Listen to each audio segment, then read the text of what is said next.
20,000 টাকার ভেতর স্মার্টফোন কিনবেন এবং সেটা অবশ্যই কার্ভ ডিসপ্লের হতে হবে, তাহলে আজকের এই ভিডিওতে হয়তো আপনি আপনার পছন্দের স্মার্টফোনটি খুঁজে পাবেন।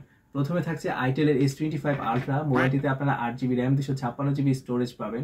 স্ক্রিনে থাকছে 6.78 ইঞ্চির AMOLED display with in display fingerprint. মোবাইলটির ক্যামেরা সেটআপে রয়েছে রেয়ারে 50 মেগাপিক্সেলের ক্যামেরা এবং ফ্রন্টে 32 মেগাপিক্সেলের সেলফি শুটার।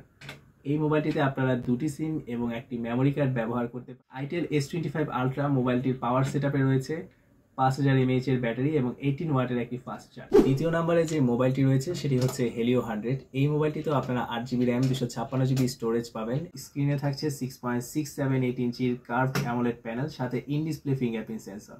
এই মোবাইলটির ক্যামেরা সেটআপে রয়েছে রেয়ারে 64 মেগাপিক্সেলের ক্যামেরা এবং ফ্রন্টে 32 মেগাপিক্সেলের একটি সেলফি শুটার।